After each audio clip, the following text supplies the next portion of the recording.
ಧರ್ಮಸ್ಥಳದ ವಿರುದ್ಧ ಹೆಣೆದಂತಹ ಷಡ್ಯಂತ್ರಗಳು ಒಂದೊಂದಾಗಿ ಬಯಲಾಗ್ತಾ ಇದೆ. ಚಿನ್ನಯ್ಯನಿಗೆ ಬುರುಡೆ ಗ್ಯಾಂಗು ಕಾಸು ಕೊಟ್ಟಿದ್ದಂತ ಕಾಸಿನ ಬಗ್ಗೆಯೂ ಕೂಡ ಮಾಹಿತಿ ಸಿಕ್ಕಿದೆ. ಇದರ ಬಗ್ಗೆ ಗಿರೀಶ್ ಮಟ್ಟಣ್ಣನವರು ಹೊಸ ಬಾಂಬ್ ಒಂದನ್ನು ಸಿಡಿಸಿದ್ದಾರೆ. ಅದಕ್ಕೆ ಸಂಬಂಧಪಟ್ಟಂತಹ ವರದಿ ನಿಮ್ಮ ಮುಂದೆ.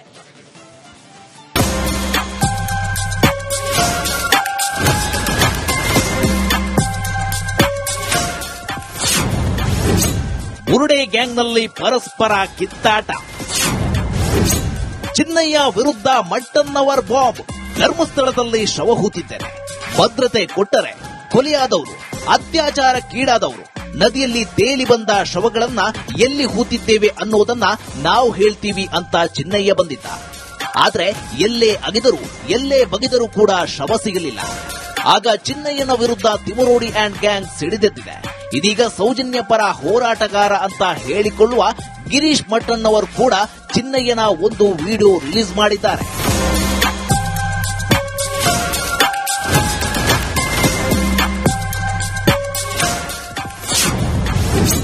ಸತ್ಯ ಬಯಲಾಗ್ತಿದ್ದಂತೆ ಬುರುಡೆ ಗ್ಯಾಂಗ್ಗೆ ನಡುಕ. ಚಿನ್ನಯ್ಯ ಸತ್ಯ ಬಾಯ್ಬಿಡ್ತಿದ್ದಂತೆ ಬುರುಡೆ ಗ್ಯಾಂಗ್ ದೂರವಾಗಿದೆ. ಚಿನ್ನಯ್ಯ ಪತ್ನಿ ಮೇಲೆ ಗಿರೀಶ್ ಮಟ್ಟಣ್ಣನವರು ಇದೀಗ ಸಾಲು ಸಾಲು ಆರೋಪ ಮಾಡಿದ್ದಾರೆ.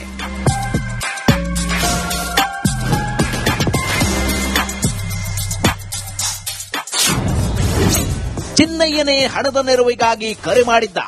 ಈ ಒಂದು ಆಡಿಯೋವನ್ನ ನಿಮ್ಗ ಗಮನಕ್ಕೆ ತರ್ತಾ ಇದ್ದೀನಿ.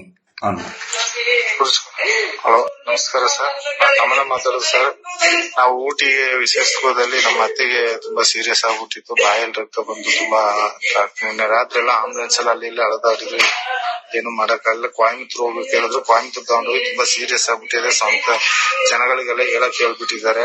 ಏನಾದ್ರು ಮಾಡಿ ಒಂದು ಹೆಲ್ಪ್ ಮಾಡಿ ಸರ್, ಸ್ವಲ್ಪ ದಯಮಾಡಿ ಇದೊಂದು ಸರಿ ಹೆಲ್ಪ್ ಮಾಡಿ ಸರ್. ಏನೋ ಒಂದು ಹೆಲ್ಪ್ ಮಾಡಿ, ನಮ್ ಕೈಲಿ ಬಿಲ್ಗಾಸು ಇಲ್ಲ, ನಾವು ಕೇಳ್ಕೊಳ್ಳೋಣ ಅಂತ ಹೇಳಿದೆ ಸರ್. ಫೋನ್ ಮಾಡಿದ್ರೆ ನೀವು ಫೋನ್ ರಿಸೀವ್ ಮಾಡ್ಲಿಲ್ಲ ಸರ್.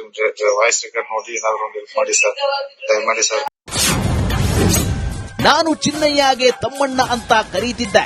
ಒಂದು ವರ್ಷದ ಹಿಂದೆ ನನಗೆ ಕಳಿಸಿದಂತಹ ವಾಟ್ಸ್ಆಪ್ ನಲ್ಲಿ ಕಳಿಸಿದಂತಹ ಆಡಿಯೋ ಮೆಸೇಜ್. ಅದರಲ್ಲಿ ಅವನು ಹೇಳ್ತಾನೆ, ನಮಸ್ಕಾರ ಸರ್, ನಾನು ತಮ್ಮಣ್ಣ. ನಾನು ಅವನಿಗೆ ತಮ್ಮಣ್ಣ ಅಂತಾನೆ ಕರೀತಾ ಇದ್ದೆ. ಯಾಕೆ ಅಂತ ಹೇಳಿದ್ರೆ ಅವನ ಹೆಸರನ್ನು ಕೂಡ ತಮ್ಮಣ್ಣ ಅಂತಾನೆ ಸೇವ್ ಮಾಡಿದ್ದೆ. ಯಾಕೆ ಅಂತ ಹೇಳಿದ್ರೆ ಕಂಟಿನ್ಯೂಸ್ ಆಗಿ ನನ್ನ ಮೊಬೈಲ್ ಹ್ಯಾಕ್ ಮಾಡ್ತಾ ಇದ್ರು. ಇದೇ ನಕಲಿ ದೇವಮಾನವನ ಡಿ ಗ್ಯಾಂಗ್ ಅವನ ಇದನ್ನ ಮೇಂಟೈನ್ ಮಾಡ್ತಾ ಇದಾರಲ್ಲ, ಐಟಿ ಟೀಮ್ ಅಂತ ಮಾಡ್ತಾ ಇದಾರಲ್ಲ, ಅವರು ಹ್ಯಾಕ್ ಮಾಡ್ತಾ ಇದ್ರು. ಹಿಂಗಾಗಿ ಒಂದು ವೇಳೆ ಹ್ಯಾಕ್ ಮಾಡಿದಾಗ ಅಥವಾ ನನ್ನ ಫೋನ್ ಏನಾದ್ರು ಟ್ಯಾಪ್ ಆದ್ರೆ ಅವನ ಎಕ್ಸಿಸ್ಟೆನ್ಸ್ ಗೊತ್ತಾಯ್ತು ಅಂತ ಹೇಳಿದ್ರೆ ಆ ಚಿನ್ನಯ್ಯನ ಜೀವಕ್ಕೆ ಕುತ್ತು ಬರಬಹುದು ಅನ್ನೋ ಕಾರಣಕ್ಕೆ ತಮ್ಮಣ್ಣ ಅಂತಾನೆ ನಾನು ಕರೀತಾ ಇದ್ದೆ. ನನ್ನ ಬಳಿ ಚಿನ್ನಯ್ಯ ಹಣ ಕೇಳಿದ್ದು ಸತ್ಯ. ಈ ಆಡಿಯೋದಲ್ಲಿ ಅವನು ರಿಕ್ವೆಸ್ಟ್ ಮಾಡ್ಕೊತಾನೆ, ಸರ್ ನಮ್ಮ ಅತ್ತೆ ಅಂದ್ರೆ ಈಗೇನು ಚಿನ್ನಯ್ಯನ ಹೆಂಡತಿ, ಅವಳ ಕಡೆಯಿಂದ ಏನೇನೋ ಹೇಳಿಕೆಯನ್ನ ಬಲವಂತವಾಗಿ ಕೊಡಿಸ್ತಾ ಇದ್ದಾರೆ, ಷಡ್ಯಂತ್ರ ಮಾಡಿದ್ರು, ಹೆದರಿಕೆ ಹಾಕಿದ್ರು ಅಂತ ಹೇಳಿ. ಈ ಆಡಿಯೋದಲ್ಲಿ ಹಿಂದೆ ಅಳೋದು ಕೇಳಿಸ್ತಾ ಇದೆಯಲ್ಲ, ಚಿನ್ನಯ್ಯನ ಹೆಂಡತಿನೇ. ಅವನು ಹೇಳ್ತಾ ಇದ್ದಾನೆ, ಏನಾದ್ರೂ ಸಹಾಯ ಮಾಡಿ ಸರ್, ಒಂದು ಬಿಡಿಗಾಸಿಲ್ಲ, ಏನಾದ್ರೂ ಸಹಾಯ ಮಾಡಿ, ಕೊಯಮತ್ತೂರಿಗೆ ತಗೊಂಡು ಬಂದಿದ್ದೀವಿ, ನಮ್ಮ ಅತ್ತೆ ಬಹಳ ಸೀರಿಯಸ್ ಇದ್ದಾರೆ ಅಂತ ಹೇಳ್ತಾ ಇದ್ದಾರೆ. ಅದನ್ನ ನೀವು ಕೇಳಿ. ನಮ್ಮ ಯೂಟ್ಯೂಬ್ ನಲ್ಲಿ ಕೂಡ ಗ್ರೂಪ್ ಅಲ್ಲಿ ಅದನ್ನ ಹಾಕಿದ್ದೇನೆ ಆಡಿಯೋನ. ಯಾರಾದ್ರೂ ಕೂಡ ಅದನ್ನ ಉಪಯೋಗ ಮಾಡ್ಕೋಬಹುದು. ನನ್ನ ಪತ್ನಿಯಿಂದ ಹಣ ವರ್ಗಾವಣೆ ಆಗಿದ್ದು ನಿಜ. ಈ ಆಡಿಯೋ ಕೇಳಿದ್ರೆ ಯಾರಿಗಾದ್ರೂ ಗೊತ್ತಾಗುತ್ತೆ ನಾವು ಅವನಿಗೆ ಆಮಿಷ ಕೊಟ್ಟು ಬಾರಪ್ಪ ಬಾರಪ್ಪ ನೀನು ಅಂತ ಕರೆದಿದ್ದೀವ, ಅಥವಾ ಅವನೇ ನಮ್ಮ ಸಹಾಯ ಕೇಳ್ಕೊಂಡು ಬಂದಿದ್ದಾನ. ಇದನ್ನ ಎಲ್ರಿಗೂ ಕೂಡ ಅರ್ಥ ಮಾಡ್ಕೋಬೇಕು.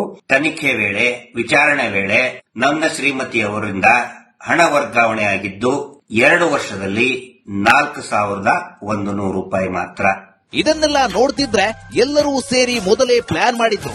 ಆದ್ರೆ ಅವರ ಪ್ಲಾನ್ ಫ್ಲಾಪ್ ಆಗಿದೆ ಅಂತ ಅರ್ಥವಾಗುತ್ತಿದೆ. Bureau report, republic Kannada. ಧರ್ಮಸ್ಥಳದ ವಿರುದ್ಧ ಹೆಣೆದಂತಹ ಷಡ್ಯಂತ್ರಗಳು ಒಂದೊಂದಾಗಿ ಬಯಲಾಗ್ತಾ ಇದೆ. ಚಿನ್ನಯ್ಯನಿಗೆ ಬುರುಡೆ ಗ್ಯಾಂಗು ಕಾಸು ಕೊಟ್ಟಿದ್ದಂತ ಕಾಸಿನ ಬಗ್ಗೆಯೂ ಕೂಡ ಮಾಹಿತಿ ಸಿಕ್ಕಿದೆ. ಇದರ ಬಗ್ಗೆ ಗಿರೀಶ್ ಮಟ್ಟಣ್ಣನವರು ಹೊಸ ಬಾಂಬ್ ಒಂದನ್ನು ಸಿಡಿಸಿದ್ದಾರೆ. ಅದಕ್ಕೆ ಸಂಬಂಧಪಟ್ಟಂತಹ ವರದಿ ನಿಮ್ಮ ಮುಂದೆ.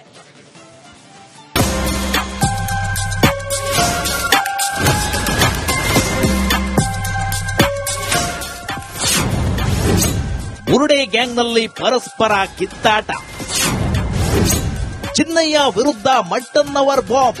ಧರ್ಮಸ್ಥಳದಲ್ಲಿ ಶವ ಹೂತಿದ್ದೇನೆ, ಭದ್ರತೆ ಕೊಟ್ಟರೆ ಕೊಲೆಯಾದವರು, ಅತ್ಯಾಚಾರಕ್ಕೀಡಾದವರು, ನದಿಯಲ್ಲಿ ತೇಲಿ ಬಂದ ಶವಗಳನ್ನ ಎಲ್ಲಿ ಹೂತಿದ್ದೇವೆ ಅನ್ನೋದನ್ನ ನಾವು ಹೇಳ್ತೀವಿ ಅಂತ ಚಿನ್ನಯ್ಯ ಬಂದಿದ್ದ. ಆದ್ರೆ ಎಲ್ಲೇ ಅಗಿದರೂ ಎಲ್ಲೇ ಬಗೆದರೂ ಕೂಡ ಶವ ಸಿಗಲಿಲ್ಲ. ಆಗ ಚಿನ್ನಯ್ಯನ ವಿರುದ್ಧ ತಿಮರೋಡಿ ಅಂಡ್ ಗ್ಯಾಂಗ್ ಸಿಡಿದೆದ್ದಿದೆ. ಇದೀಗ ಸೌಜನ್ಯ ಪರ ಹೋರಾಟಗಾರ ಅಂತ ಹೇಳಿಕೊಳ್ಳುವ ಗಿರೀಶ್ ಮಟ್ಟನ್ ಅವರು ಕೂಡ ಚಿನ್ನಯ್ಯನ ಒಂದು ವಿಡಿಯೋ ರಿಲೀಸ್ ಮಾಡಿದ್ದಾರೆ.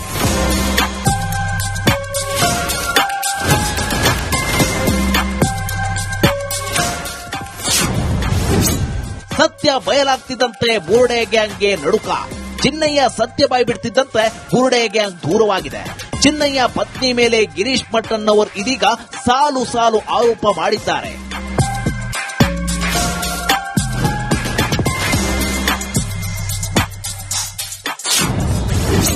ಚಿನ್ನಯ್ಯನೇ ಹಣದ ನೆರವಿಗಾಗಿ ಕರೆ ಮಾಡಿದ್ದ. ಈ ಒಂದು ಆಡಿಯೋವನ್ನ ನಿಮ್ಗ ಗಮನಕ್ಕೆ ತರ್ತಾ ಇದ್ದೀನಿ. ಹಲೋ, ನಮಸ್ಕಾರ ಸರ್. ನಾನು ತಮ್ಮಣ್ಣ ಮಾತಾಡೋದು ಸರ್. ನಾವು ಊಟಿಗೆ ವಿಶೇಷದಲ್ಲಿ ನಮ್ಮ ಅತ್ತೆಗೆ ತುಂಬಾ ಸೀರಿಯಸ್ ಆಗ್ಬಿಟ್ಟಿತ್ತು. ಬಾಯಲ್ಲಿ ರಕ್ತ ಬಂದು ತುಂಬಾ ನಿನ್ನೆ ರಾತ್ರಿ ಎಲ್ಲ ಆಂಬುಲೆನ್ಸ್ ಎಲ್ಲ ಅಲ್ಲಿ ಅಳದಾಡಿದ್ವಿ.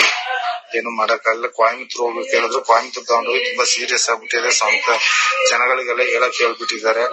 ಏನಾದ್ರು ಮಾಡಿ ಒಂದು ಹೆಲ್ಪ್ ಮಾಡಿ ಸರ್. ಸ್ವಲ್ಪ ದಯಮಾಡಿ ಇದೊಂದು ಸರಿ ಹೆಲ್ಪ್ ಮಾಡಿ ಸರ್. ಏನೋ ಒಂದು ಹೆಲ್ಪ್ ಮಾಡಿ. ನಮ್ ಕೈಲಿ ಬಿರ್ಗಾಸಿ ಇಲ್ಲ. ನಾವು ಕೇಳ್ಕೊಳ್ಳೋಣ ಅಂತ ಹೇಳಿದೆ ಸರ್. ಫೋನ್ ಮಾಡಿದ್ರೆ ನೀವು ಫೋನ್ ರಿಸೀವ್ ಮಾಡ್ಲಿಲ್ಲ ಸರ್.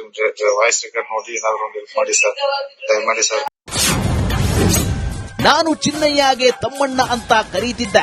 ಒಂದು ವರ್ಷದ ಹಿಂದೆ ನನಗೆ ಕಳಿಸಿದಂತಹ ವಾಟ್ಸ್ಆಪ್ ನಲ್ಲಿ ಕಳಿಸಿದಂತಹ ಆಡಿಯೋ ಮೆಸೇಜ್. ಅದರಲ್ಲಿ ಅವನು ಹೇಳ್ತಾನೆ, ನಮಸ್ಕಾರ ಸರ್, ನಾನು ತಮ್ಮಣ್ಣ. ನಾನು ಅವನಿಗೆ ತಮ್ಮಣ್ಣ ಅಂತಾನೆ ಕರೀತಾ ಇದ್ದೆ. ಯಾಕೆ ಅಂತ ಹೇಳಿದ್ರೆ ಅವನ ಹೆಸರನ್ನು ಕೂಡ ತಮ್ಮಣ್ಣ ಅಂತಾನೆ ಸೇವ್ ಮಾಡಿದ್ದೆ. ಯಾಕೆ ಅಂತ ಹೇಳಿದ್ರೆ ಕಂಟಿನ್ಯೂಸ್ ಆಗಿ ನನ್ನ ಮೊಬೈಲ್ ಹ್ಯಾಕ್ ಮಾಡ್ತಾ ಇದ್ರು. ಇದೇ ನಕಲಿ ದೇವಮಾನವನ ಡಿ ಗ್ಯಾಂಗ್ ಅವನ ಇದನ್ನ ಮೇಂಟೈನ್ ಮಾಡ್ತಾ ಇದಾರಲ್ಲ, ಐಟಿ ಟೀಮ್ ಅಂತ ಮಾಡ್ತಾ ಇದಾರಲ್ಲ, ಅವರು ಹ್ಯಾಕ್ ಮಾಡ್ತಾ ಇದ್ರು. ಹಿಂಗಾಗಿ ಒಂದು ವೇಳೆ ಹ್ಯಾಕ್ ಮಾಡಿದಾಗ ಅಥವಾ ನನ್ನ ಫೋನ್ ಏನಾದ್ರು ಟ್ಯಾಪ್ ಆದ್ರೆ ಅವನ ಎಕ್ಸಿಸ್ಟೆನ್ಸ್ ಗೊತ್ತಾಯ್ತು ಅಂತ ಹೇಳಿದ್ರೆ ಆ ಚಿನ್ನಯ್ಯನ ಜೀವಕ್ಕೆ ಕುತ್ತು ಬರಬಹುದು ಅನ್ನೋ ಕಾರಣಕ್ಕೆ ತಮ್ಮಣ್ಣ ಅಂತಾನೆ ನಾನು ಕರೀತಾ ಇದ್ದೆ.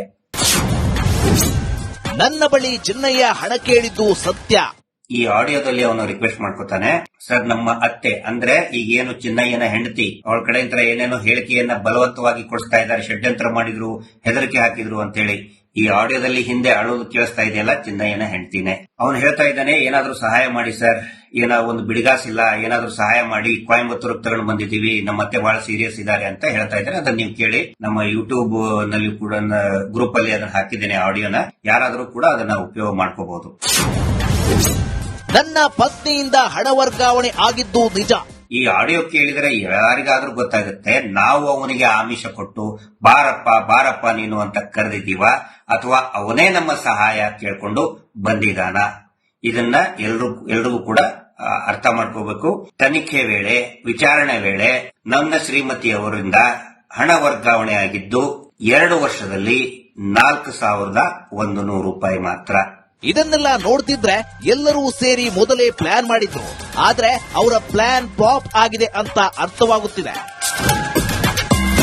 Bureau report, republic Kannada.